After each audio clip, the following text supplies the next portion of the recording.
Good morning. Good morning, one and all. How are we doing? In actual fact, we've got, well, a bit of Leeds German flavour in the house today. And yeah, good morning, all, he says. Didn't know they spoke like that up in Leeds, but good morning to Mr. Hare. Hope you're fitting well. Jim Turner is in the house. Chris Ford is here as well. Good morning. The wise and grateful. Everyone else can do one. There's nobody particularly wise here, as you're about to find out. Gary Muirhead is in the house. Morning, Gary. And first off the mark, although at a reasonable hour, I have to say, there is Dan Cullen at precisely 10 a.m. It's time to get the party started. Oh, and what a party we have planned for you. And Footy's here as well. Good morning, you smelly animals. Well, thank you very much. I'm fresh out of the shower, I'll have you know. But thank you very much indeed for being here. Gary has just spotted the new light. Yeah, you can see it. Let me think. It's that one. Yes, just there. That's the new YouTube lamp up there. Hope you like that. Ken Hatcher's just joined this morning, Ken. Thank you very much indeed for being here. And Tiger Buckets over on Instagram, just gone through the chat as well. Right. Let's start a little bit contentious, shall we? Shall we? Yeah, let's. Is Britain broken? Can it be mended? Or is it now beyond repair? I'm asking that for several key reasons. The first, of course, is that we have got a general election coming up in just a few weeks' time. So it looks highly likely that we'll have a new government as a result. But does anyone really think that a new resident at 10 Downing Street is going to turn the country around? So yesterday, I was out in the car here in leafy Surrey. Surrey traditionally has one of the lowest crime rates in the country. Traditionally. But while I was driving, I spotted a pair of Herberts, both riding electric bikes, dressed from head to toe in black, hoods up, face masks, or possibly even balaclavas covering their faces. Who dresses like that if they're not up to no good?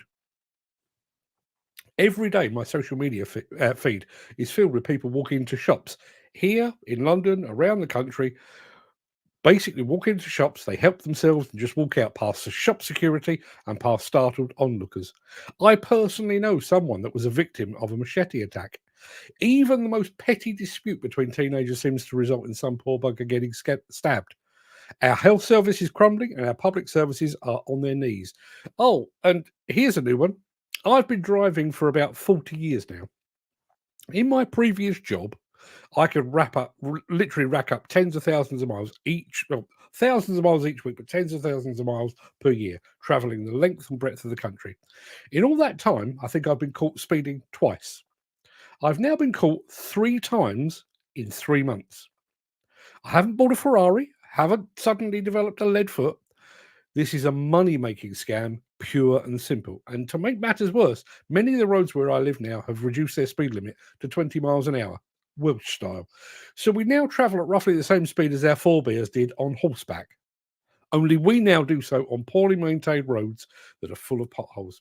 But here's the thing, okay? So far this year, I've been to France twice, to Italy, to Germany, to Sweden, and to the Czech Republic.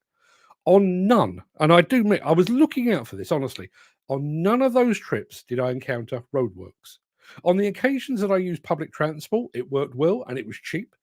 In fact, the only delays I encountered on all of these trips, every single one of them, was the delay at passport control getting back into my own country.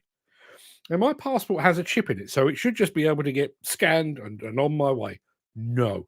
Half the machines are broken, and rather than fixing the machines, there's hordes of people stood there with the sole purpose of telling you, seek assistance at another desk. So, my first question is this.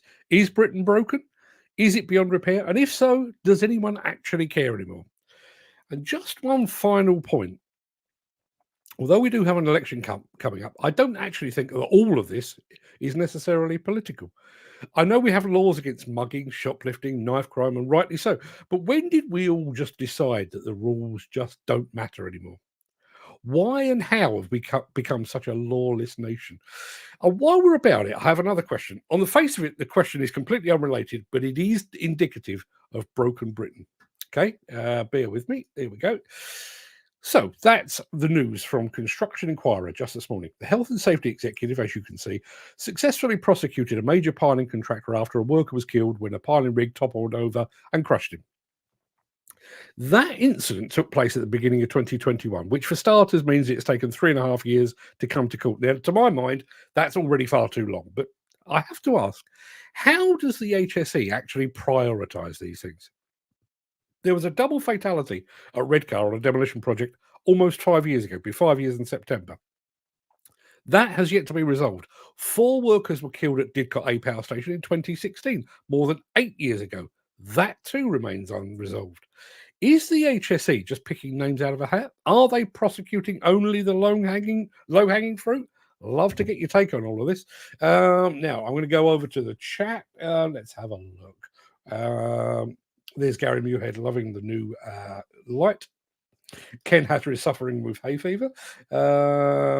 Footy is starting a new job. Ken Hatcher says Farage will sort it out. Needs to sort himself out first, to be honest. Dan Cullen says country is screwed. I'm going to go with this time of the day. It's overrun by all other races and pushing locals out of the place of birth. So, a couple of things, and I have to play with a straight bat here. Dan, you are Irish. You're from Ireland, and you're here. I realise, I realise the relationship and everything else, and I honestly don't believe this is the case. The Herberts that I saw yesterday, probably got a machete stuffed up his jeans or whatever it might be. They were white. These were not migrants at all. Cameron Little, whoever Cameron Little is, but he's watching over on YouTube, and he gets, because this is what we do. You watch for the first time and you get a bit of welcome confetti. Cameron Little, thank you very much indeed for joining us. Please feel free to join the chat. Earl Fallon just joined us over on Instagram. Good morning, Earl. Good to see you here. What is the point of a 20-mile-an-hour speed limit? You'd be quicker on foot or a bike. I wonder if that is the point. Or is it, as I've suggested, is it a money-making scheme? If you lower the speed limit to 20 miles an hour, you're likely to catch out more people driving at 25 and 30 miles an hour, as they did in the past, and therefore you end up fining them, and you fill the local authorities' coffers. Jim Turner says Britain isn't broken, just very, very, very poorly. It needs a total reform, starting by not filling it up with even more people. I'll be voting reform to show how the mainstream parties what the public feeling is. My politics lean completely the other way, but after all that we've experienced in recent years, can't say I blame you. Steve Williams, let me try that again. Steve Williamson's here. Morning all, he says, and he has some black sunshine. It's the end of the world, I think. What is wrong is no one stands up to anyone. They've all gone woke and pussyfooting around everywhere, and government is soft on immigration. I don't honestly believe this is totally an immigration thing, but here's the thing: standing up to anyone. Okay, so I'm going back probably 2-3 years, maybe. Stopped off in a KFC, one of these that's only a takeout. There's no tables or anything like that. So I'm in the queue, and 3 kids came in, and I reckon they were 15, 16 years old, very loud, very leery, shouting and swearing and pushing each other. But as a result of pushing each other, they were bumping into other people. Now, my first thought, because that's how I was raised, was I'll just pick the biggest one and chin him. Just put him in his place, get him to calm down a bit. And then I sort of weighed up the situation and thought, there's every possibility one of them might actually have a knife on him. And me stepping in to, protect the old lady that was basically getting her dinner at the front of the counter, I'm going to end up with a knife between my shoulder blades. Is that a good idea? There's the thought. Steve says, no idea why it's a black sun. Me either. More and more cars on the road every day. Let's drop the speed limit to 20. Yeah, great plan. More congestion. Yeah. We've got a double whammy where I am in Surrey. So for me to get to the M25, I've got 2 routes basically.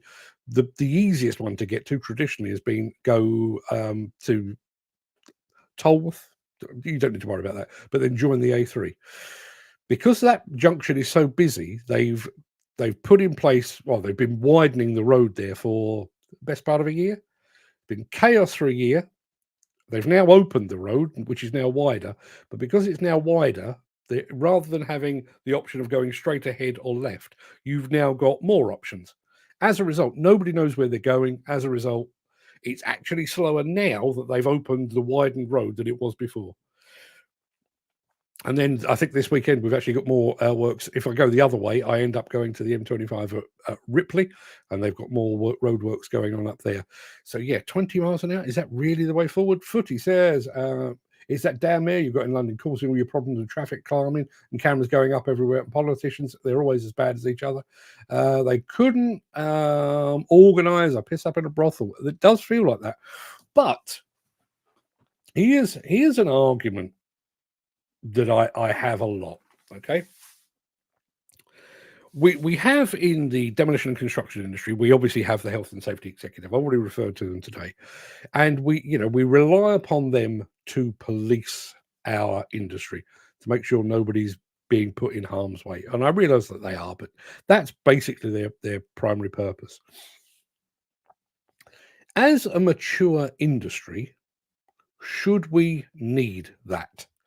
Should we not be safeguarding our people anyway?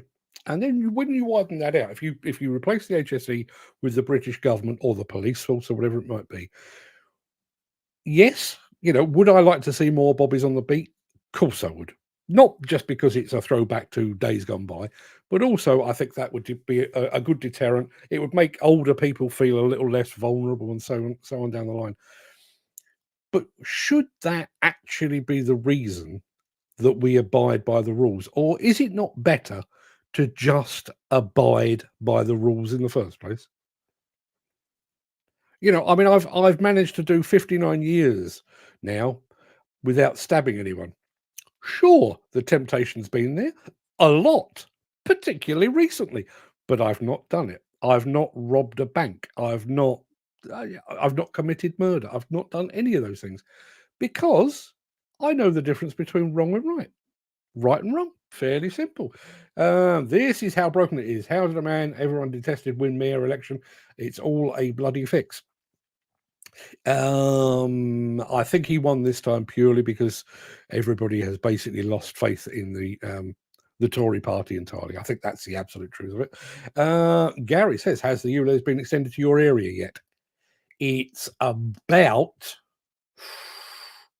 off the top of my head, I reckon in one direction it's probably just under half a mile from my front door. So pretty much anywhere I go, I am ULEZable. Thankfully, hybrid car, don't have to worry about it too much. But yeah, let's have a look.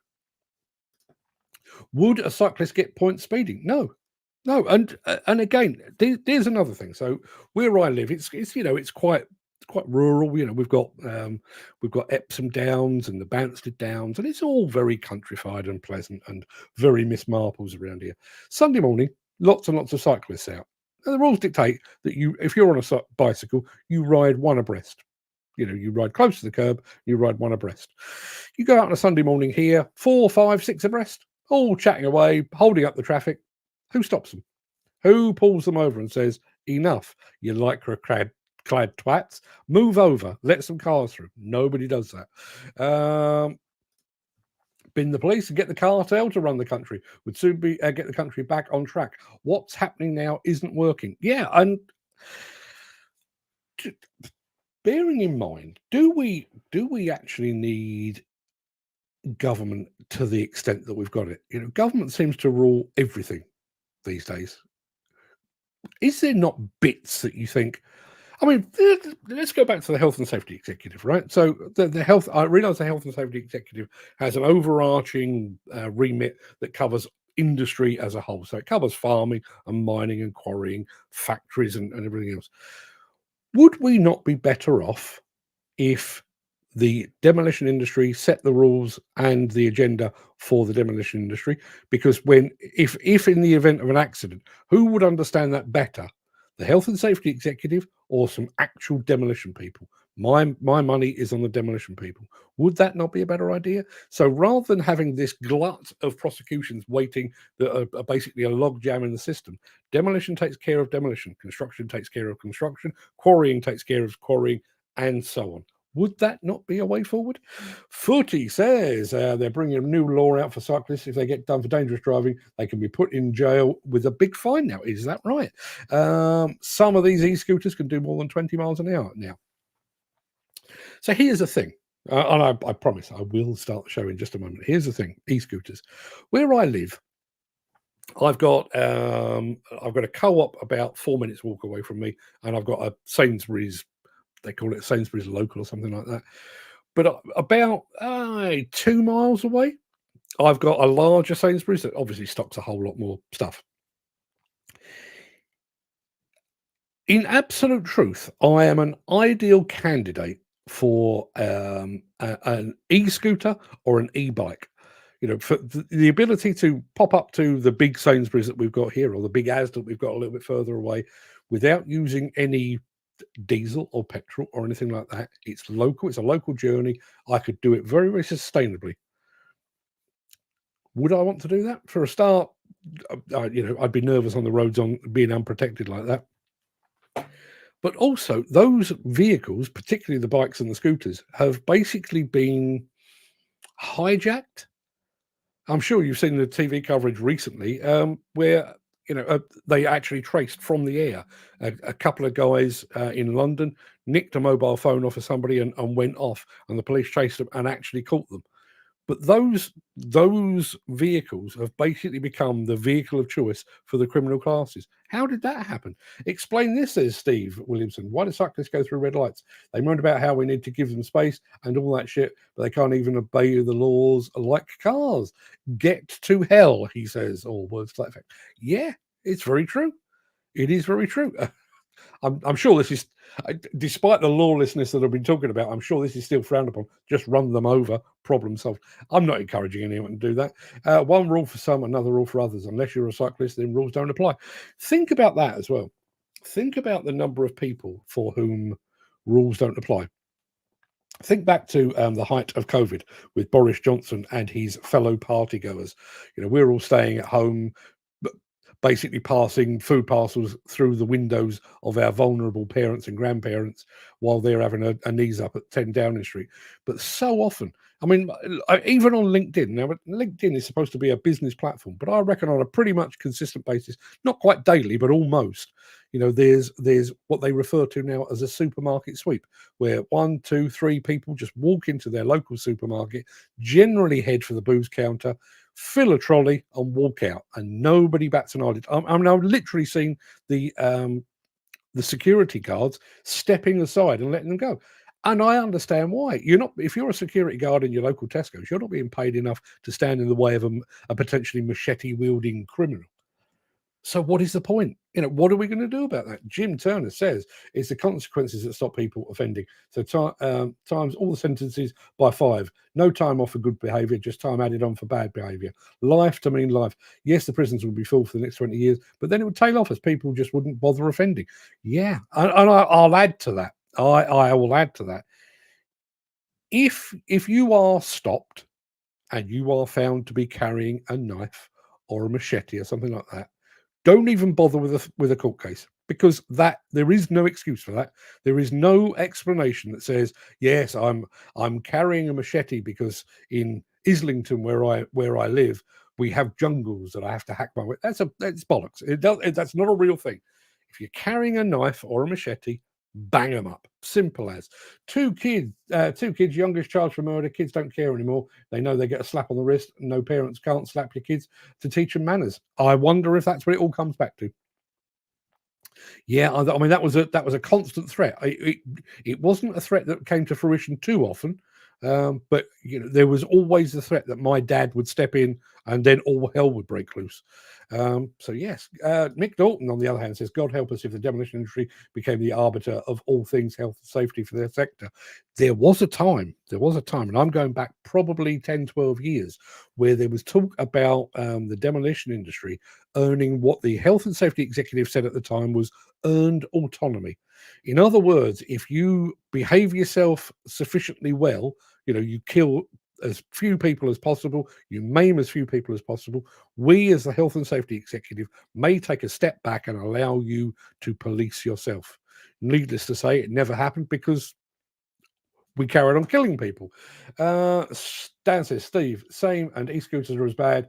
They shot through light on pavements. Hate these e-scooters. And yet, when you think about it, isn't this like every development? If you think about what the internet can do, I mean, for a start, it's allowing us to do this right now.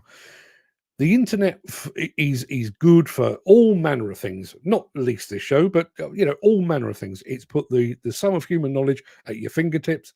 It's a fantastic way to communicate and keep in touch with people and what have you. And yet it has been usurped by pornographers and paedophiles. I would say exactly the same about e-scooters and e-bikes. On paper, they are a fantastic solution. As I say, bearing in mind my local shops are minutes away. If it's chucking it down with rain, I often jump in the car to go half a mile down the road. Disgraceful, I realise. I'll put my hands up. Wouldn't it be a lot easier just to jump on a bike? And yet that technology has also been usurped by people that, frankly, are using it for the wrong thing. If you're on a bike, you need to obey the road laws, all of them. That should be single file also. The amount of accidents they cause or nearly cause is a joke. Totally agree. Can't argue with that at all. Prison should be punishment foremost and rehabilitation secondly. This country is far too soft. I've got to agree. All dealers and chavs own one and go through the town centres not giving a crap. Yes, indeed. Right, okay. So you remember when this used to be a digger show? Remember that? Mick Norton says, bring back the good old days. Hitler, diphtheria and rickets. I may pass on one or two of those. All these companies are doing their own thing, as I never seen HSC on any project I was on, and company's own safety guy checks a few tick boxes and away they go. Yeah, thank you very much indeed for that. Steve Williamson is also saying, loving the t-shirt. There you are. Feels a bit out of date now, actually. Probably need to get myself a Hillhead t-shirt, given that is fast approaching. We'll be doing that. So, yes, should we crack on? Should we actually go and do the show? What you all turned up to see? I think we probably should. Without further ado, I'm going to roll the intro, post the question of the day, and get this damn show on the damn road, avoiding cyclists and people on e-scooters and stuff. Here we go.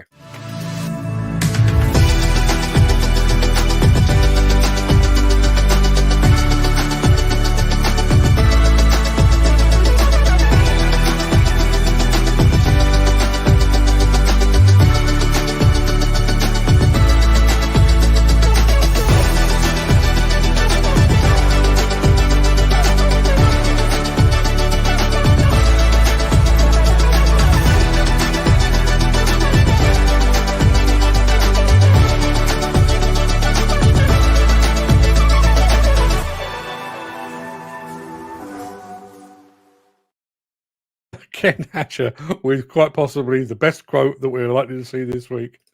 Well, I think we've sorted the country. How's the diggers going? Yeah, how are the diggers going? Dan Cullen, let's get the party started. Steve Williamson, yeah, get on with it. Did I go too far off piste? Chris Ford has just quickly said, my question is, do we as an industry go out to kill our workforce intentionally? Of course we don't. Of course we don't. And that is one of those things that, earned autonomy. We don't generally set out to kill people.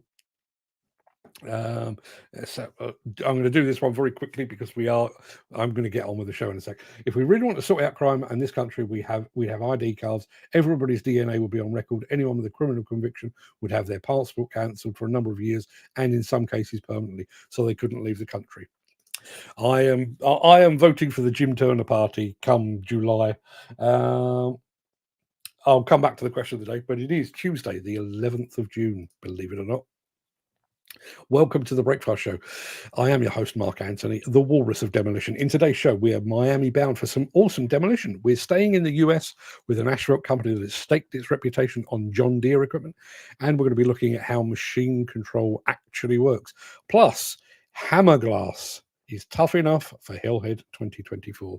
But before we get to all of that, we do have the small matter. An important matter, but it's a small matter of today's mystery machine. So, get out your magnifying glasses. I'll be back with mystery machine in just a second.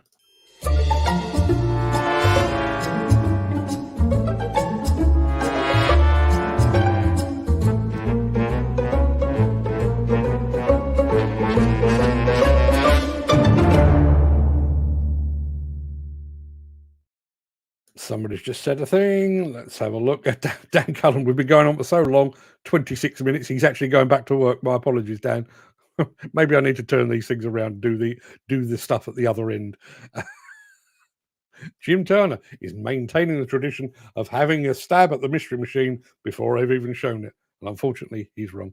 Mick says, morning all. If I knew the weather was like this, I would have stayed in Malta. Welcome back. Didn't realise you'd been away. My wife is actually off to the airport early hours of the morning tomorrow, because she's off to Greece, where it's very, very sunny at the moment. So Mystery Machine. Here we are. This is what you've got to work with. What do you make of that, people? What do you make of that? Can you even tell what type of machine that is? As always, we are looking for a make and a model. If you've got any clues, I'd love to hear what they are. Try not to spoil it by getting it in the first guess. Steve says, free house bliss. Yeah, but you do find that the ironing backs up a little bit, which is a bit of a pain. But she is away when the new fishing season starts, so I will be able to go fishing without having to explain my actions, which is quite nice. Did you know it's dearer to fly the hound out than myself? Effing joke, says Mick. Why? Is that because the dogs go in the hold? Is that what it is? Seems bizarre. Let's have a look. Congratulations to Footy on the new job. Now, question of the day, no, not question of the day, Mystery Machine. Steve Williamson is going for a road grader. Tis not. Jim Turner is going for a Cat 953. Tis not. Chris Ford is going for a Cat 963. It's not that either. In fact, I'll go one step further than that. I'm telling you now, not a cat. Not a cat in any way, shape, or form. Mick Norton says, question of the day. No, I will come back to that. Question of the day comes at the end of the show. So that's the mystery machine you need to identify. While you're figuring that out, let me take that away. And I'm going to very quickly remind you of today's question of the day.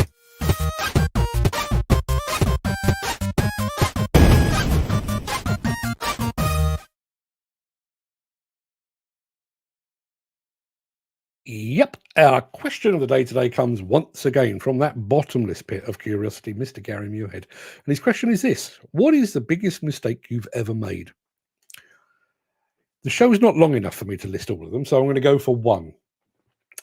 Mistaking a burst appendix for food poisoning. Oh yeah, that would be right up there. For 8 days, I convinced myself that I'd eaten a dodgy Tesco's curry and that the worst would soon be over. And I nearly died. Yes. If he makes it through the next 24 hours, the doctor told my wife. If. Thankfully, he didn't say that to me. But what about you? What is the biggest mistake you have ever made? Listen, that's a broad brief. Take that where you will. Let us know in the chat. What is the biggest mistake you've made? That's an absolute corker of a question, Gary, I have to say.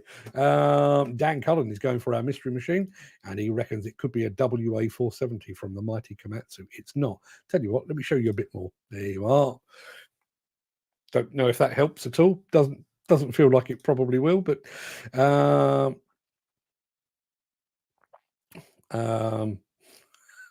my other half. Question of the day. What is the biggest mistake you've made? Ha ha. You really want to know? No. Stay off my show. Go on holiday. And don't refer to me as a mistake. Question of the day. We'll come back to that. We'll do question of the day in just a second. So it is time to press on. So let me take that off the screen. Get ready with a bit of one of these.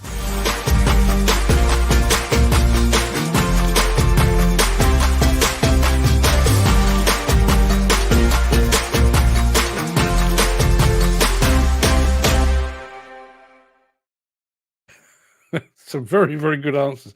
I am going to do these at the very end of the show, but I am going to show you this one rather. Let's have a look. Mick says, keeping my mouth shut over the years for all the crap I've seen in demo. See, is that a thing?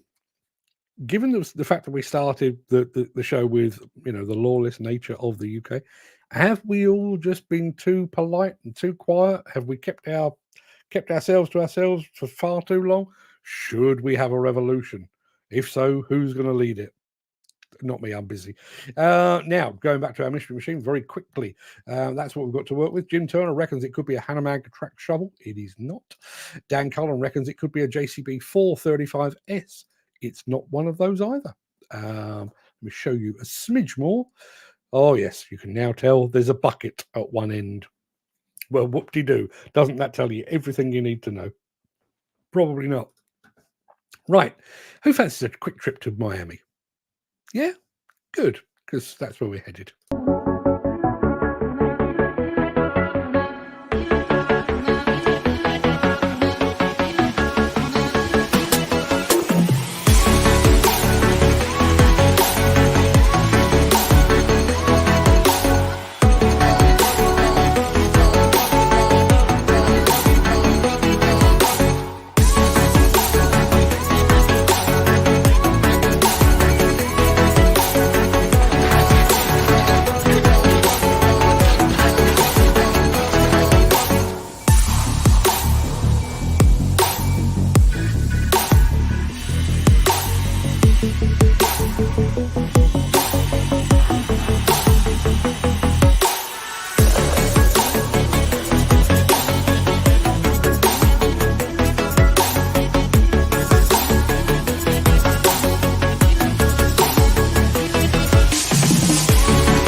And not a bad place to be doing a bit of demolition, if you ask me. Steve Williamson, I'm not going to put it on the screen. I will come back to it a bit later. Man alive, you're brave. You are very brave with your answer to our question of the day. What is the biggest mistake you've made? Going back to our mystery machine, which currently looks like this. What have we got here? I think we did that one. Hammerglass track shovel. It's not one of those. Jim Turner also goes for a Fiat Alice track shovel. It's not. JCB, no, we've done that one. Is it a case shovel? It is not. It is most definitely not a cat of any description. Is it a Shandong IW, or is that an LW700? It is not. It is most definitely none of those things. Dan Cullen also goes for a New Holland W170D. It is not. Let me show you a smidge more, see if we can. At least we now know upon what it rides. Quite possibly the worst grammar you'll ever hear. Katipo Earthworks. I don't know where Katipo Earthworks are, but they've just joined us over on Instagram. Good morning, good afternoon, good evening, depending where you are in the world. That's what you've got to work with. I'm going to take Dan off the screen, and I'm going to take that off the screen. Let the guesses keep coming in, because we need to do this. But we will be staying in America after this. If you are enjoying this episode, please consider supporting the show. You can leave us a tip at buymeacoffee.com/demolition news. Let me fill in the conversation that's going to happen immediately after I press the play button on this. Oh, I wish they were here. Don't you wish John Deere were here? Don't you think John Deere is fantastic? Wouldn't you love to be able to pop down your local John Deere store, buy yourself a backhoe loader and a nice baseball cap at the same time? I realise everybody loves John Deere, which is precisely why I'm going to show you this.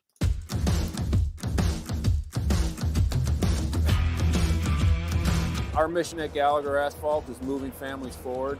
The Gallagher family itself is in the fourth generation.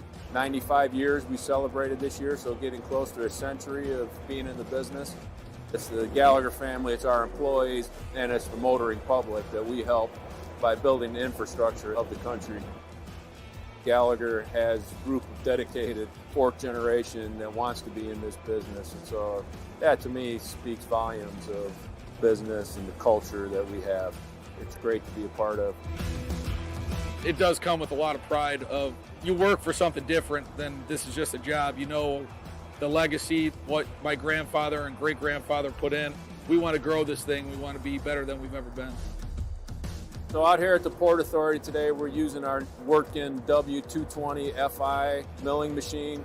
The beauty of this machine is that Workin has made it adaptable to switch out between an 8-foot milling drum and a 12-foot milling drum. Whenever we do the interstate work, there are 12-foot drive lanes. So we're able to put the 12-foot drum on and make one pass. We're not doing big, heavy highway stuff or bigger projects. We can just use it as an 8-foot grinder. For us, it's been a game changer where, it's allowing us to have the capability of both machines all in one. Our wheel loaders that feed the asphalt plants are typically 10 to 12 hours a day, but there are times they're running virtually almost 24 hours a day. Those machines are going and they're going hard. We push them hard. Our dealer on the John Deere side is Westside Tractor. I think what's been really impressive for me is their level of support. Obviously, wheel loaders for us are super critical for our plants. If one of those wheel loaders goes down, the plant stops. So it's critical for us that those loaders stay up. I am just super impressed with John Deere and Workin and the relationship that we've built, what they bring to the table in terms of technology and products. John Deere and Workin, the way they present themselves with the customers, the way they treat us all the time is second to none with a lot of things they do. Those guys really care about the customer. You really feel like you matter. They want to hear what you have to say. So we've built those relationships and it feel like we're really partners. That's the thing that kind of keeps us coming back is that relationship we built, and we know that we can partner together and try to help each other both get better.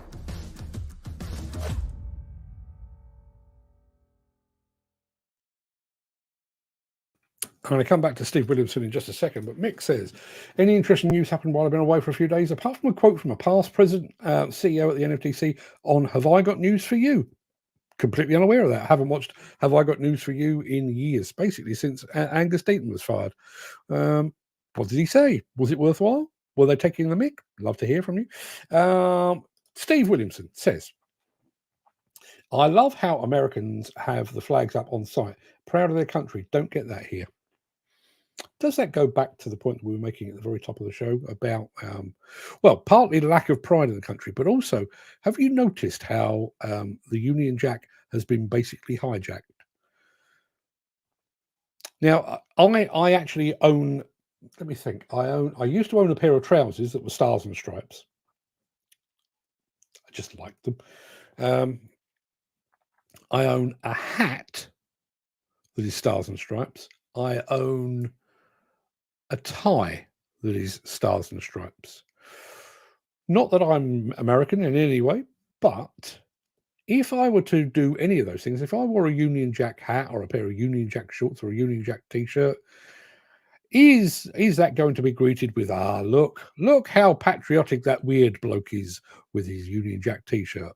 Or are people looking at me thinking, there goes a Nazi, because we've allowed our own national flag to be hijacked by the far right? Is that a good thing? Is it a bad thing? Love to hear from you. Love how they say John Deere. I love how the Americans say everything. They even, I mean, we're talking about guys on site here. They just absolutely point the camera at them and they come alive, don't they? Gotta love it. Who is proud to be British? Honestly, because I'm not, to be honest, says Steve. And I think, Steve, as much as it pains me to say it, that is precisely where I am. And it even comes across in little things. Like, for example, the Euro Football Championships is starting on, I think it's Friday this week. Don't care. Bring back club football, because I honestly no longer care what England do. I think there's one West Ham player in there. I'd like him to do well, but I don't care. I've been completely cured of that. And I wonder how many. I mean, we spent a long time when I was over in the Czech Republic. We went out for dinner one evening, and I've already told you. I had Fred to one side of me. I had a Spaniard, a couple of Poles, a Romanian, a couple of Czechs, and another Spaniard over there. And I basically sat there explaining why the UK is such a butthole of a country. trying to explain why we still have a royal family and stuff. Just ridiculous. They laugh when I said digger. It's excavator. Yeah, indeed. I know that we are two. What is the expression? We are two nations divided by a single language. Something like that. I can't remember. But yes, supplemental question of the day. One of the many supplemental questions of the day. Do you feel proud to be British? Or when was the last time you did? Bearing in mind, we've just had the commemoration of D-Day. And I think that the Brits are pretty good at looking back at, eras gone by and saying, yes, the United Kingdom, Great Britain, Winston Churchill will fight them on the beaches and stuff. Now? Really? And this is a point we've made before. We watched the D-Day commemorations, and there would have been people in there, some of whom would have lied about their age to go and fight for king and country. This generation would lie about their age to skip the draft, because that's where we are. Steve says, Mick, I have an Israeli flag on my balcony and a Magan David on my dog's harness. Believe me, it doesn't go down well in Tower Hamlets. Yeah, I can believe that. Look at everything: sport, construction, looking after their own food, and so on and so on. All shit in the UK. Yeah. I realise that my trips abroad are brief. The longest one I've done was we had a best part of a week in Bergamo. So I'm not away for a huge amount of time. And I'm sure, sooner or later I would get fed up with Italy or the Czech Republic or France or Germany or whatever it might be. I'm sure I would get fed up. But literally every time I've come back to the UK for the last couple of years, it feels like a downgrade. You get off the plane and it's, what are the delays? It's going to be passport control. The baggage handlers will, they'll get around to your job when they feel like it. Even the fact that you land, and the number of times that the pilot then comes on the tannoy and says, "We're just waiting for the airside to bring over the, I don't know, the stairs or whatever it might be." What have we landed by surprise? Has our arrival taken them by surprise? No, it's because, like so much else in Britain, nobody can be asked. I don't experience that anywhere else. And again, I'm sure, even in somewhere as lovely as Verona or Bergamo, I'm sure sooner or later I would have gripes. But not recently. Not recently at all. It's an operator, not a digger driver. I hate people saying driver. Yeah, I agree. Regardless of the vagaries of politics, football, social media, and religion, we are members of a great island nation that has given so much to the rest of the world over the centuries. As the Janet Jackson song says, though, he says, dredging his memory banks from the 1980s, what has it done for you lately? Seriously, I mean, I'm not trying to be a pain in the tits here. When was the last time you looked at Britain and went, God, doesn't that make you proud? I'll tell you mine. The last time I actually felt a swell of pride in my chest was the opening ceremony of the London 2012 Olympics. And that's 12 years ago. Nothing since. And I've got to be honest, pretty much nothing leading up to that. Yeah, I realise over the centuries, the empire, and we were very good at wars. Excuse me, semi-professional at wars. We were a world leader at wars and conquest. But what have we done in your lifetime that has made you go, it's good to be British? Steve says, I remember being in Las Vegas and landing in Glasgow with their guns. I honestly laugh. I felt embarrassed in my country. Yeah. And I do feel that a lot these days, particularly, I mean, my job requires me, not requires me, but I do end up rubbing shoulders with people from other parts of the world. And, there was, I'm sure there would have been a time when if you arrived and somebody said to you, where are you from? And you said, I'm from Great Britain. Oh, all out. Oh, Winston Churchill, Margaret Thatcher, First World War, Second World War, or all those things. Now, as I say, we've got the European Championships starting on Friday. I think it kicks off with Scotland against Germany. At some point during that competition, I'll almost guarantee it, there will be crowd trouble. It will be the Brits, more specifically, it's likely to be the English. And the English will claim that their trouble and their rioting and their throwing chairs at people and what have you will have been caused by over-aggressive policing. A, your track record suggests that you need over-aggressive policing. And B, why does the over-aggressive policing only seem to upset the Brits, or more specifically, the English? Why is it that the other nations can go about their business, go and support their football team, have a few beers, do a conga in the stands, and then go about their business, whereas the English turn up and want to fight everyone? Jim Turner, the driver-operator argument doesn't bother me. Either will do for me. Yeah. Who got the machine? Nobody's got the machine yet. We've just been sidetracked. So let me throw it up again. There you are. I'll give you a little bit more. That's probably a bit more telling, I think, if you are in the know with all things construction equipment. If you've got anything from that, please let me know. Let me take it away, because I do need to show you another thing. I'll come back. In a second. Mick says, Mick Norton, trouble in this country now is we've bowed down too much. Politicians are not worth their salt. The so-called woke brigade have too much leeway. We are not allowed to speak our minds, and if we do, the law is biased against you. We are overrun and now need to reverse what is happening here, he says. I agree with 95% of that. Dan Cullen says, the football, I hate it, to be honest. Yeah, well, bearing in mind, it's the close season as far as club football is concerned. So, and I'm going to have the house to myself, so I can watch a bit of football. I have no desire to watch England whatsoever. I'm looking forward to seeing the Germans and the Spaniards and the French and the Italians. I'm looking forward to seeing all of those. Don't give a toss about the English, because because they let us down frequently, and B, because the Herberts that follow, Union Jack, Skinhead, then they don't represent me at all. Should we talk about machine control and stuff? I think we should. I'll be back after this.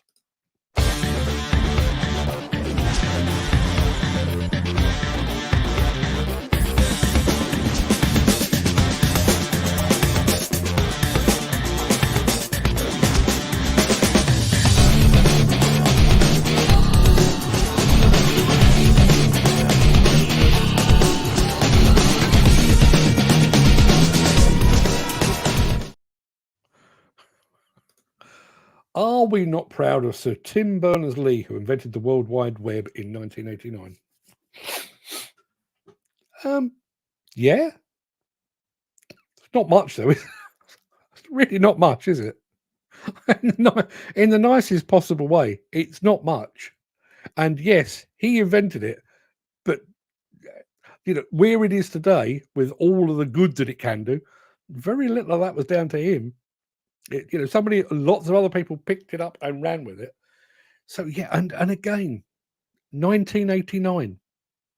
Let me think. That is 35 years ago. Anything else? Jim Turner says mass immigration leads to segregation and ill feeling. The rate of immigration has always been wrong, he says. Now we are getting into the nitty gritty. I will come back. Steve says, the only thing I'm proud of is where I stay in the Highlands of Scotland. Indeed. Good thing to be proud of, because it's lovely up there. Let's have a look. Mystery Machine. Dan Cullen was going for the Hydromec HMK 640 WL. It is not. I can tell you the closest by a country mile is our friend Mr. Muirhead, who has gone for the Liebherr L524. It's not, but boys, oh boys, are you close. Very, very close indeed. So keep the guesses coming in. And if I were you, listen, I can't tell you what to do. I am but a button pusher and a monkey at the controls. But if I were you, I would certainly concentrate on the Liebherr brand. Now, we have in our midst, I think we all know, Mr. Williamson, who is a fan of all things technological and machine control and tilt rotator and all that kind of stuff. There's a reason he's a fan. This is kind of it. In this video, you will learn the basic principles behind machine control on an excavator. When digging with the excavator, the operator needs to know precisely where the cutting edge of the bucket is at any time, and that is where Leica Geosystems machine control helps. We place the machine control panel in the cabin. It guides the operator to follow the desired surface or a slope with the cutting edge of the bucket, achieving high accuracy. The machine control system can handle various buckets. For instance, teeth bucket, straight bucket, narrow bucket, wide bucket, and tilt bucket, or other tools like leveling bars or tilt rotator, just to mention a few. But how does it work? Let's have a look at the hardware pieces included in the machine control solution and what they do. We place a pitch and roll sensor inside the upper part of the machine. It measures the machine body movements when pitching up or down and rolling sideways. We place a boom sensor on the boom of the excavator. It measures the angle movement of the boom. We place a stick sensor on the stick of the machine. It measures the angle movement of the stick. This sensor has a laser catcher included, which provides an elevation reference when benching to a laser beam. We place the bucket sensor either on the dog bone or on the quick coupler for the bucket. It measures the opening-closing movement of the bucket. The tilt sensor is optional. We place it either on the tilt bucket or inside the tilt unit. It measures the sideways tilting of the bucket. We place the masts on the back of the excavator. They carry the compass and the optional GNSS antennas. The compass provides the machine's heading relative to magnetic north.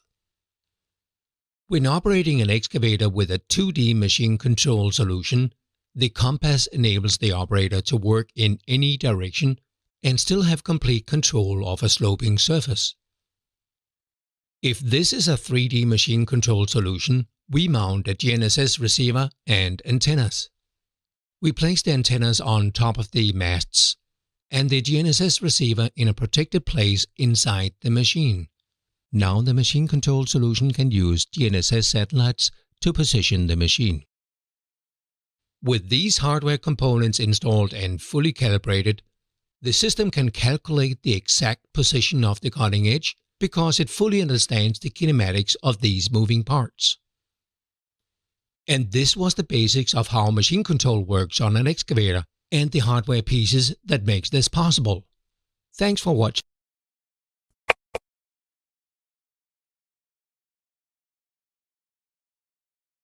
Yep. So now you know that's how machine control works.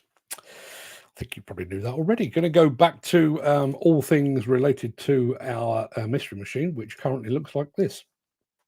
I can tell you, using a football analogy, people are hitting both posts, but nobody's scored a goal yet. So let's have a look. Gary first went with the Liebherr 524, too small. He then went with the 586 X Power, too big. Dan Cullen's gone for the L556, just a bit too big, just a fraction too big. Mick says, clever bit of kit from Leica. Yes, totally agree with that. Not a problem at all. Chris Ford, wide of the mark, because he's going for the Daewoo, a 400V Mega. It's not a Daewoo. It's definitely a Liebherr. Going back to all things political and what have you, Mick says, I noticed a big change in Malta. People I've known for years now getting fed up with the amount that turns up on the beach. Looking at how Europe is voting, I can see a lot of trouble brewing on the horizon. Yeah. I mean, in some ways, I think we're going in the opposite direction to Europe. Maybe that's what Brexit does for you, because it does feel like there is a bit of a right leaning across Europe. I think we're going to end up going slightly to the left. there's so little to choose between the two key parties in the UK these days. I do think we're going to be slightly left as a result of our general election, but I think the whole thing has been brought about by Mr. Farage and his right-leaning politics. So, yes. So yeah, let's keep the chat going, because I've got what have I got? I've got one more. I've got one more thing to show you. Well, I want to remind you about next week's live show. So let me very quickly do that first.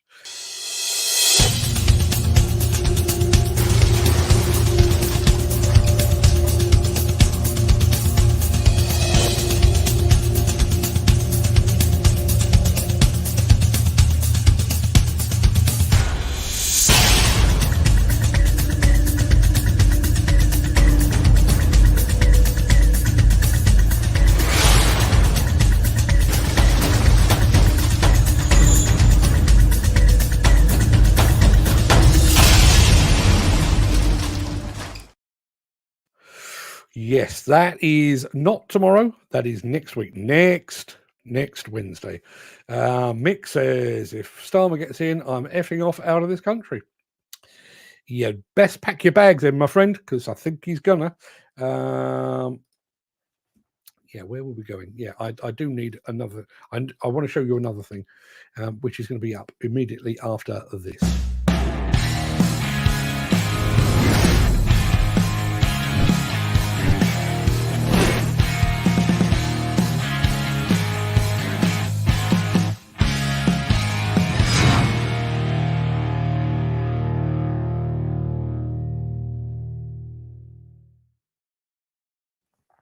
So you know how in this industry we talk about ROPS and FOPS cabs?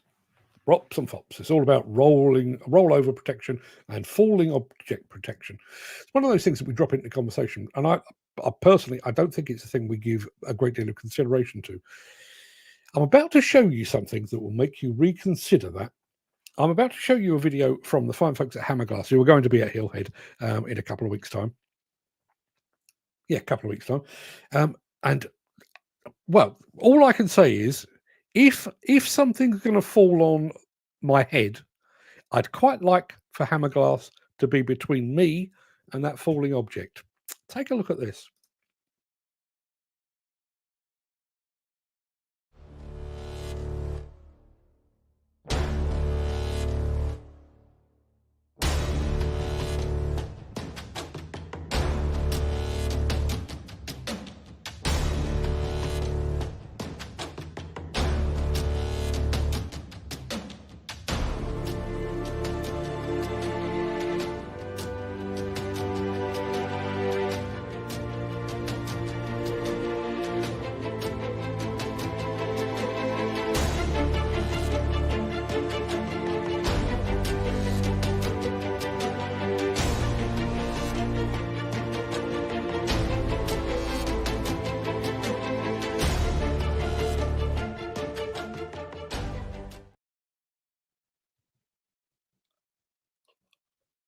Did you see how?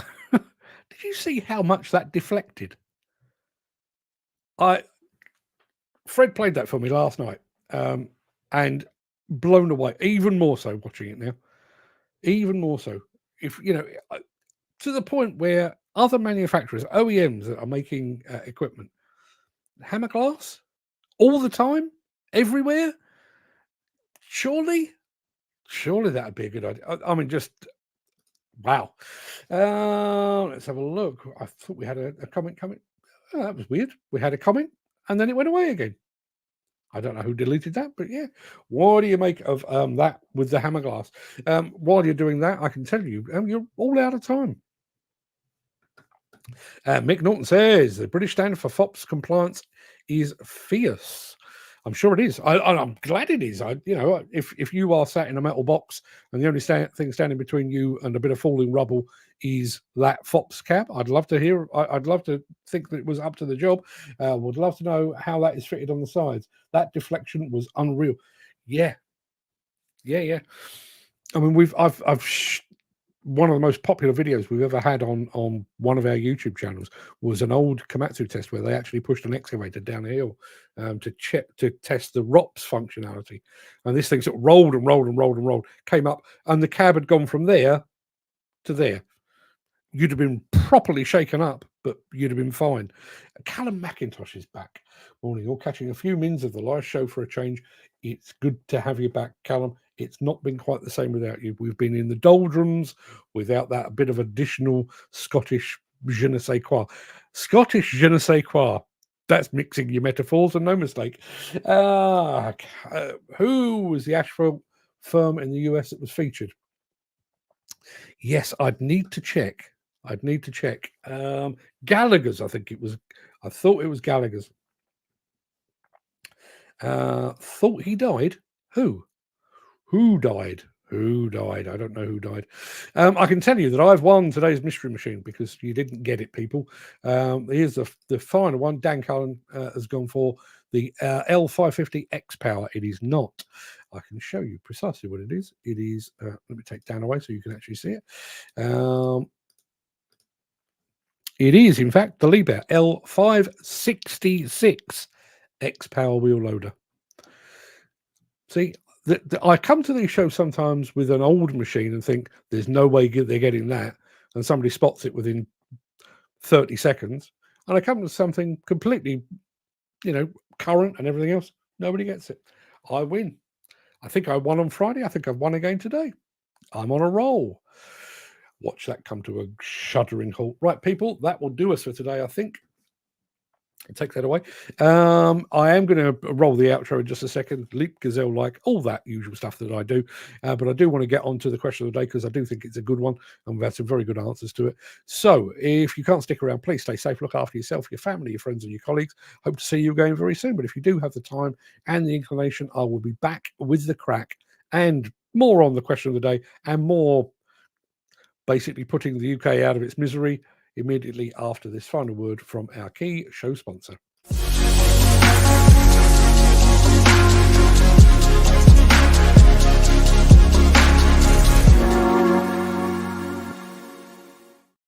Let's have some music, shall we? Let's have a bit of Monkey Trap. Yeah.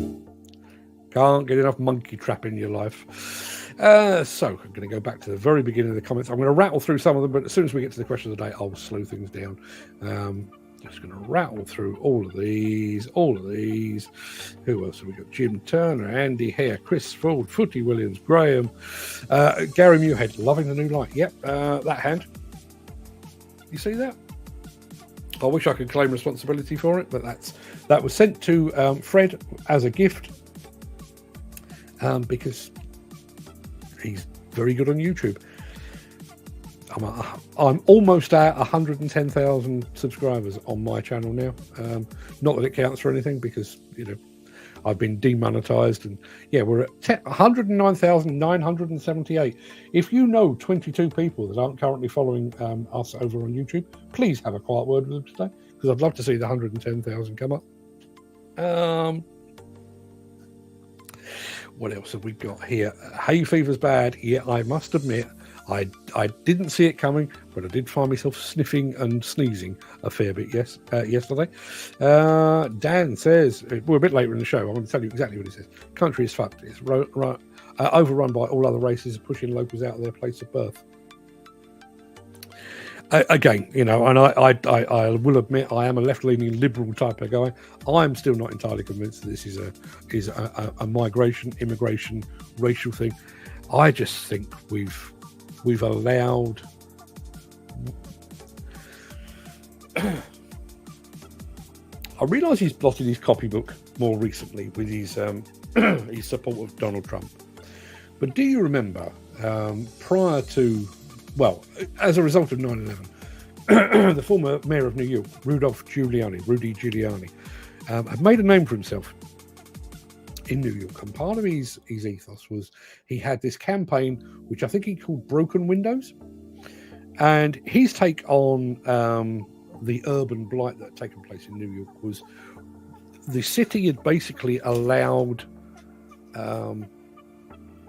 just been allowed to deteriorate. So when he became mayor, he basically put in place, if there's a broken window, we, the city, will fix it.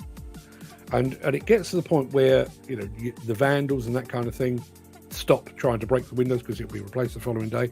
But also, as a result of that, the residents of New York City took a greater pride in their city.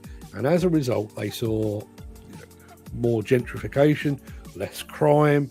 New York went from being a place with some serious no-go zones. There were bits of the Bronx and stuff like that where you really wouldn't want to be during the day, let alone after dark.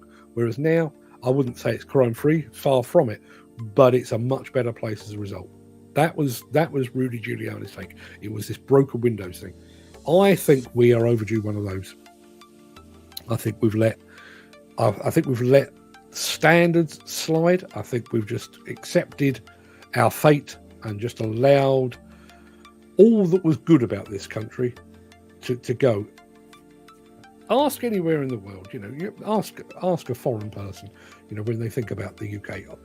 Often they will tell you, oh, well, you've got the royal family and stuff like that.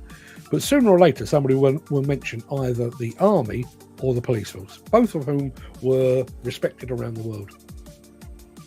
We've basically done away with our police force. They all now sit behind a desk and tell you reasons why they can't come out and respond to a crime.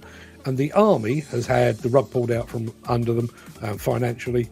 And we now prosecute soldiers for having fought in a battle because they shot somebody that shouldn't have been there in the first place. I wonder if somebody, and God forbid it's Nigel Farage, but if somebody came along and said, okay, we're gonna take this back. We are going to go back to first principles, and we are going to basically rebuild. If what is broken about the country, we will put it back together. And if that means we've got to do a big recruitment drive on policemen and women to go out on the streets, basically to make the streets safer again, and to respond to actual crime. As I say, these supermarket sweeps, as people are describing them, people just helping themselves and walking out of the shop. Could you do that if the Rozzers were waiting outside for you? Probably not. And then bang them up. And yes, somebody said, I think it was Jim Turner, yes, the prisons would be full. Fine. Let them be full. Build some new ones. There's a bit more construction work to be done. Build some new ones. Extend the ones we've got. Get back to a society that actually follows the rules and regulations, and abides by those rules and regulations. What is the point of 20 miles an hour? Be quicker on foot or by bike? Yeah, because it's not that if you put up a sign that says 20 miles an hour, it doesn't mean 20 miles an hour. It means more like 10. Because everybody sees that 20 mile an hour sign, they put their foot on the brake, they slow right down in order not to get a speeding ticket, and therefore it has a knock-on effect back up the road to the point where when I leave my house, I'm stuck in traffic. There's nothing there, there's no breakdowns, there's been no accidents, the lights are all in sequence, but because everybody is hitting a 20 mile an hour zone and putting their foot on the brake, it has a knock-on effect. Not broken, says Jim Turner. Talking about Britain, I think. Just needs a total reform, starting by not filling it up with even more people. I'll be voting reform to show the mainstream parties what the public feeling is. Yeah, and again, the lefty liberal in me could never vote for reform. I would quite happily punch Nigel Farage on the ear. Wouldn't have a moment's hesitation in doing so.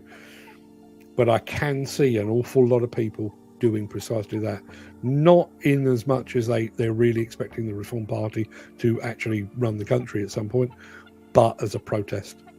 And that cuts both ways. I mean, I saw something online last night where they reckon because of the demise of the Tory party and the rise of the Reform Party, they could actually finish equal third in the forthcoming election.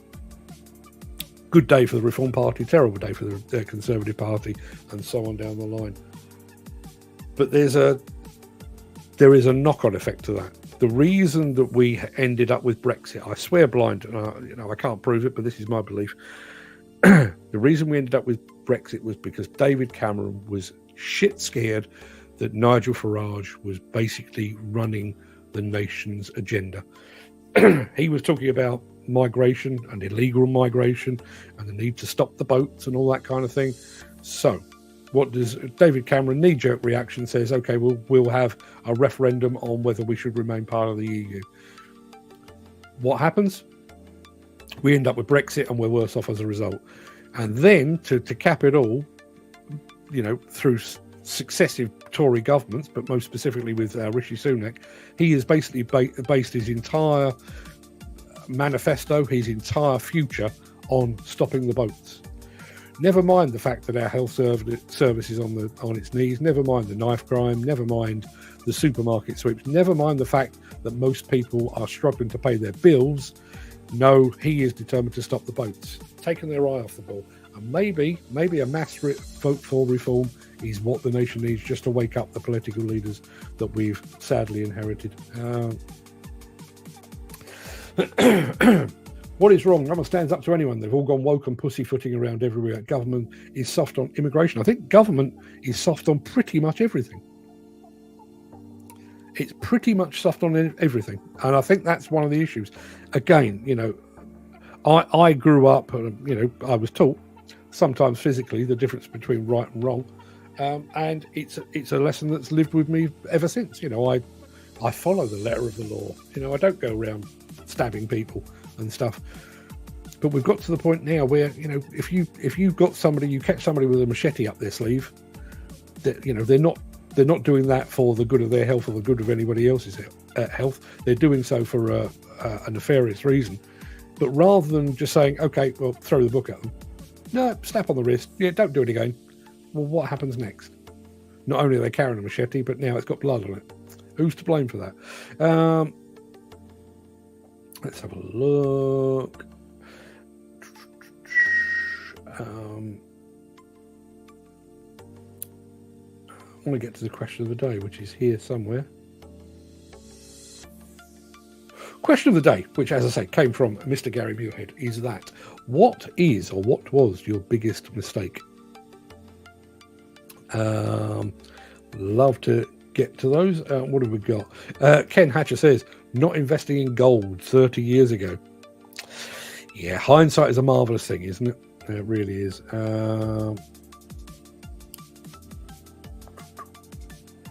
Mick Norton says, not declaring on a Home Office vetting form a historical court-martial offence 30 years previous, which lost me the job I had successfully been offered in competition with 200 other applicants. Yeah. I'm not going to go to my wife's answer because I think I've got a good idea what that is. Mick says, keeping my mouth shut over the years for all the crap I've seen in Demolition.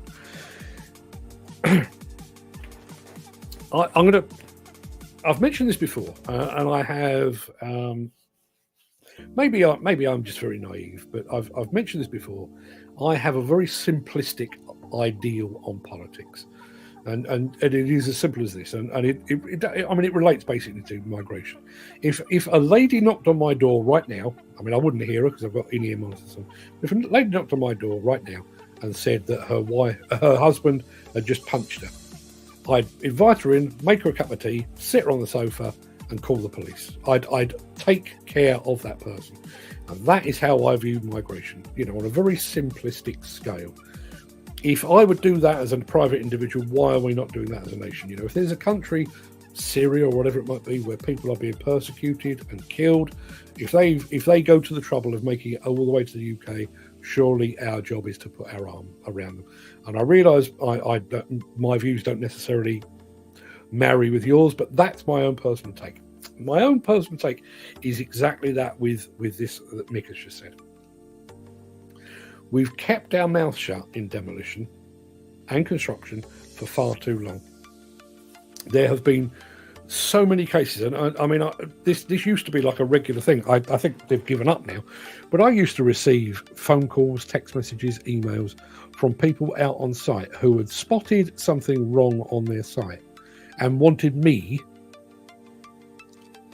a journalist, to try and sort it out. And the reason they wanted me to sort it out was because they couldn't. On one instance, somebody had spotted basically an ongoing unsafe practice. They took it to their immediate superior, who was told, keep your mouth shut or you'll be viewed as a troublemaker and they will fire you. On another occasion, it was somebody had spotted a bunch of guys dealing drugs on site, took it to his superior, or was going to take it to his superior rather, basically went to the site cabin, round the back of the site cabin, The site supervisor was doing exactly the same thing on site. And I think we've kept quiet for far too long. And I realise that blacklists exist. I realise that you can be very easily, directly or indirectly fired or let go because you've raised an issue that is a problem for somebody else. But what is the result of that? And if everybody keeps their, everybody bites their lip, everybody says nothing, surely we're just asking for, we're basically building up a problem of our own.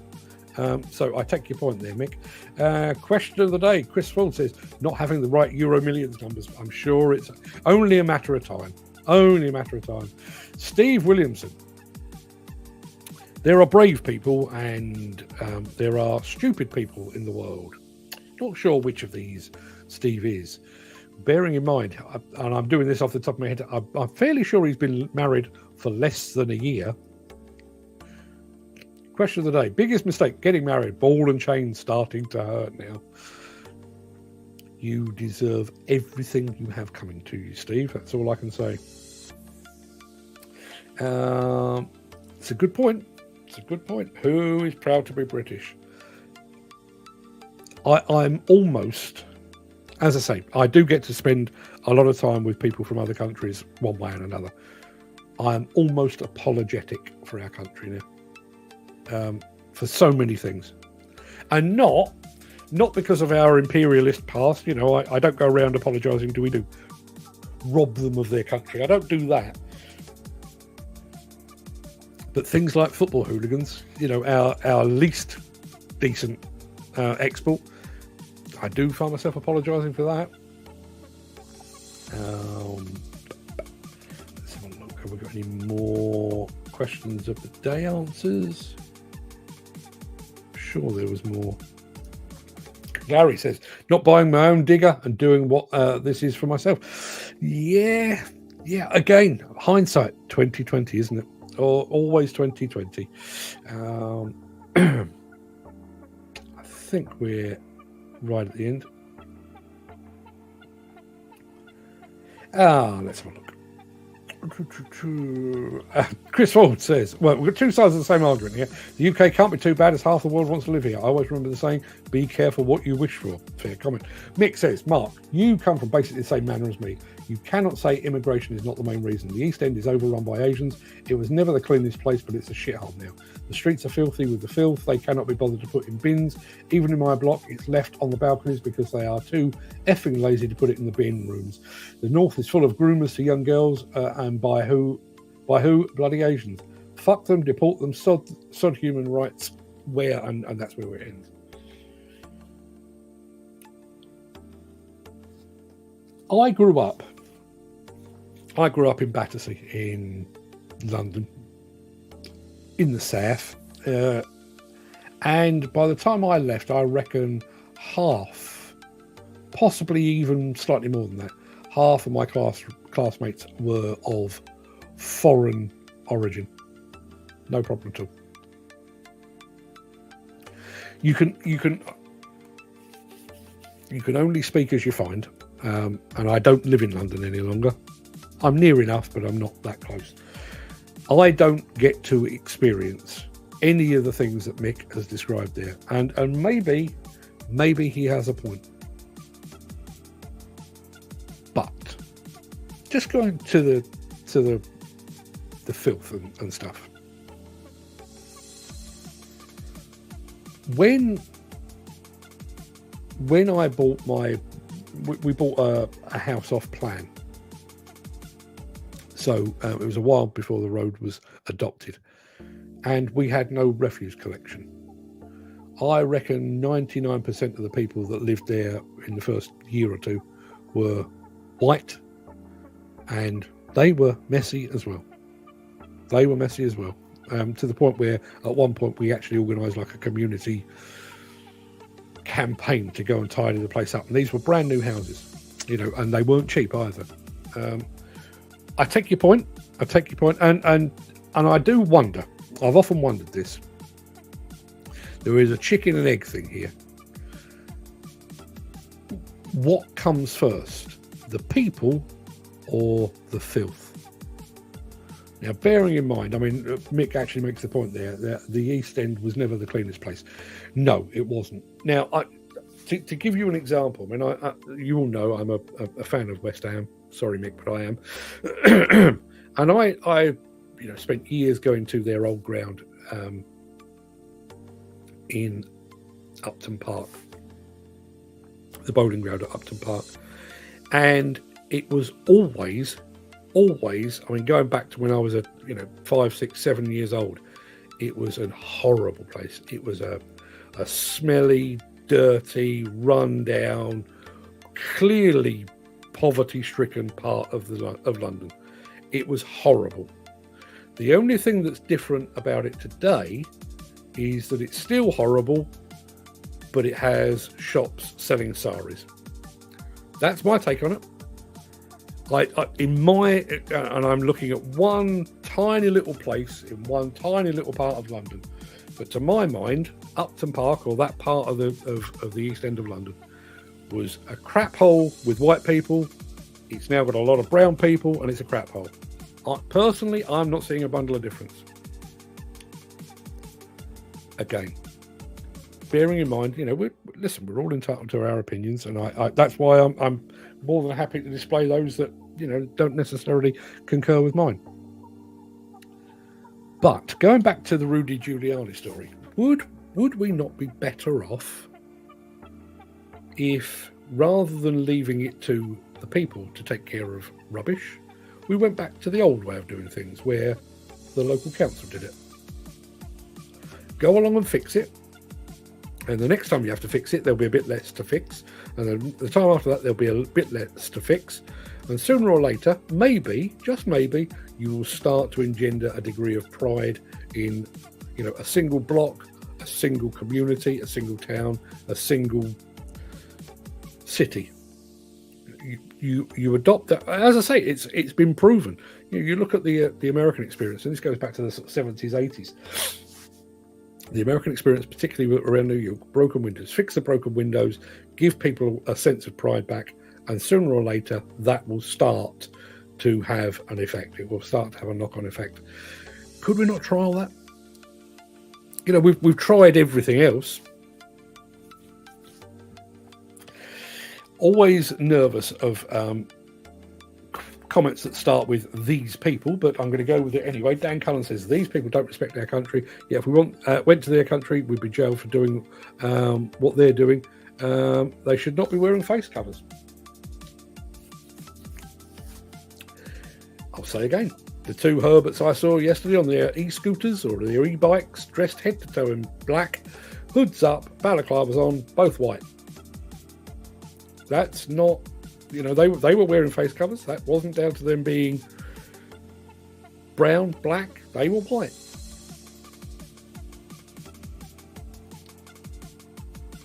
And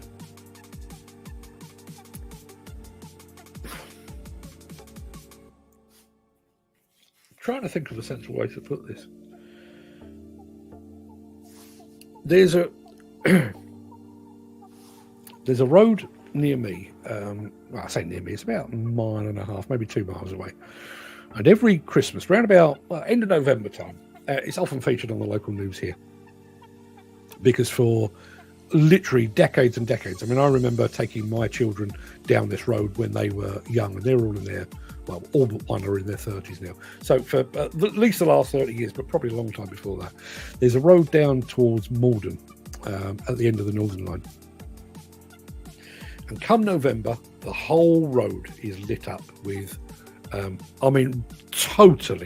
totally over the top Christmas lights.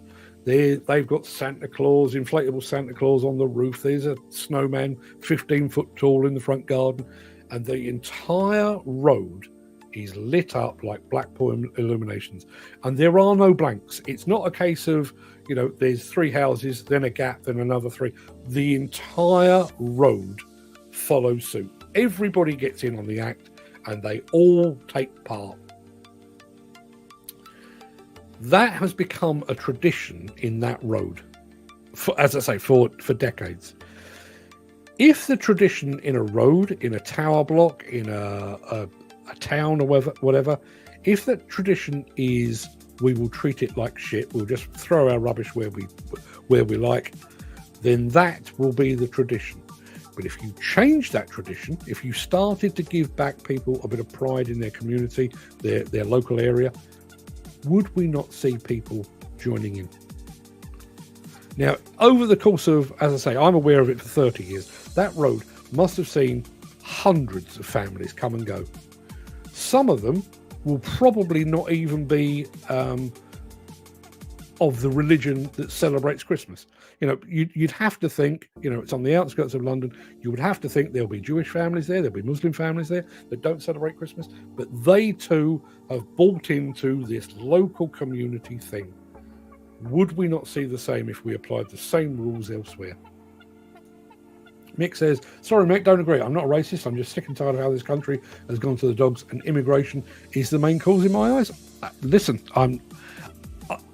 I'd love to be able to sit here and tell you that's definitely not the case. I'd love to prove you wrong. I'd love to sit here and say, Mick, you are a racist. You've got it wrong. Your maths are all wrong. But I can't prove that. All I will say is, well, to a degree, we've kind of made a rod for our own back in terms of migration anyway. Having conquered 3/4 of the world, no great surprise that some of those, that the residents of those countries have actually pitched up on our doorstep. That's an aside. But I genuinely believe that we as a nation lost our sense of pride long before we were subject to the levels of immigration that we are now. As I say, I grew up in Battersea. I'm sure I've told you this before, but I'll tell you this very quickly again. I grew up in Battersea. And, you know, when you grow up in a place, I think you see it through kind of rose-coloured glasses, particularly when you're a child. I'm one of those people that I'm a bit of a creature of habit. So when I drive places, I tend to take the same route every single time. So many, many years ago, and I'm talking 25, 30 years ago, we had a contingent of people from Caterpillar coming over. Some were from Geneva, their European headquarters, but there was a couple of Americans as well. And I volunteered to drive them. This is pre-ULEZ and congestion charge or whatever. I volunteered to drive them from Surrey, where we'd had our meeting, into London, because they were staying there and they were going to do a couple of days seeing the sights and stuff. So we were driving into London. I was pointing out various landmarks. Well, I was driving via my old stomping ground, you know, the place in Battersea where I grew up, Wandsworth Road. And I was sat there thinking, in about 30 seconds, I will say to these people, and if you look to your left there, you'll see, in the distance, you'll see the Battersea Power Station, but you'll also see a tower block between us and Battersea Power Station. That's where I grew up. And before I could actually say those words, one of the guys in the back said to his colleague, I guess this must be their ghetto. I grew up in a ghetto.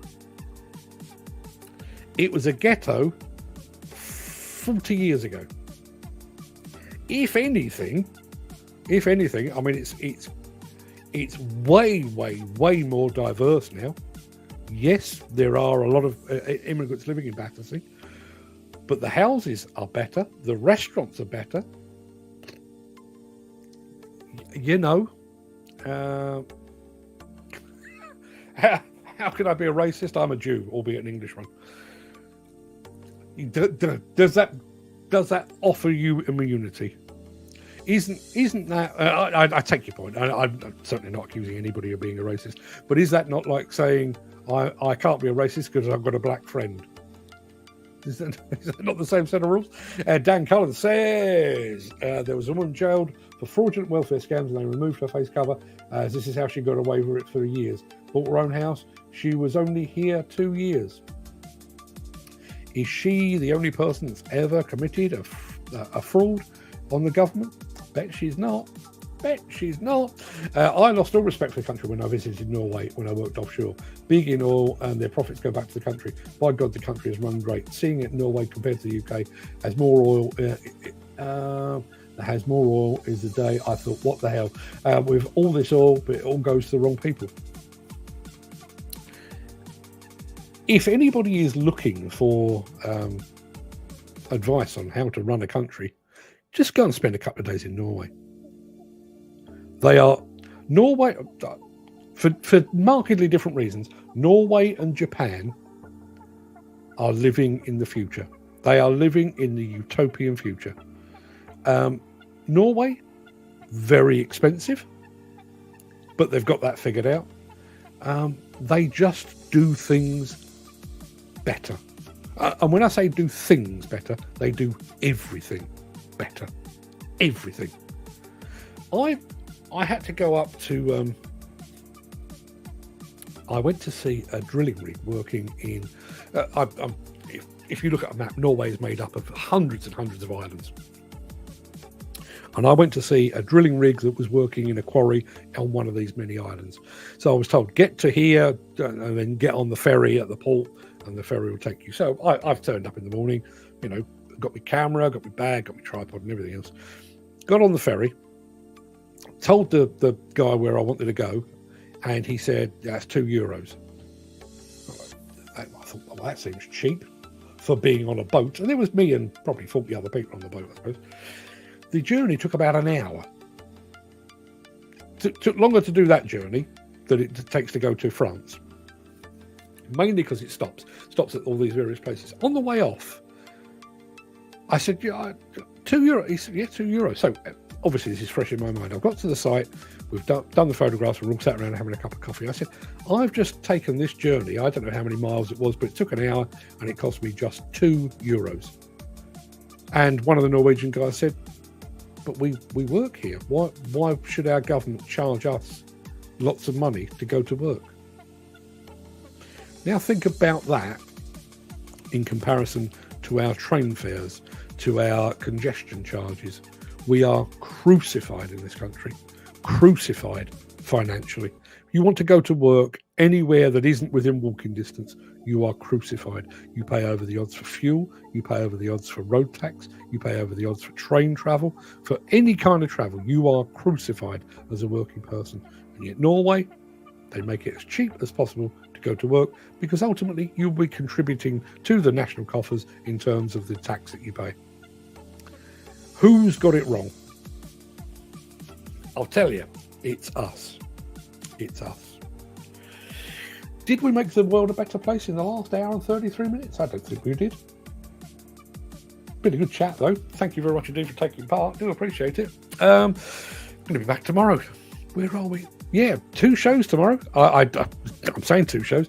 I need to check in with Mike Keogh to make sure he's still okay for tomorrow night. I haven't spoken to him for about a week. But also, all things being equal, we'll be doing the morning show much as we've done today, although slightly less contentious, what I would imagine. But then we'll be back in the evening to talk about all that goes into making an explosive demolition. While I'm doing that, Mick has just said Ham wants to go and seed his old bitch over the park. I'm going to sit with my black mate in the pub and ponder. Give him my regards. And you're definitely not a racist.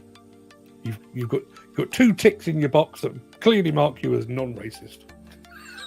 which is always a good thing in my book. Right, people, go and have a fantastic day. Hope you've enjoyed the show, even though so precious little of it was anything to do with demolition and construction. But some days that's the way it goes. Stay safe, fellas. Have a good one, says Mick. Yeah, you too, my friend. I'll be back tomorrow 10 a.m. for more of the same. If you fancy it, I'll see you then. All the best.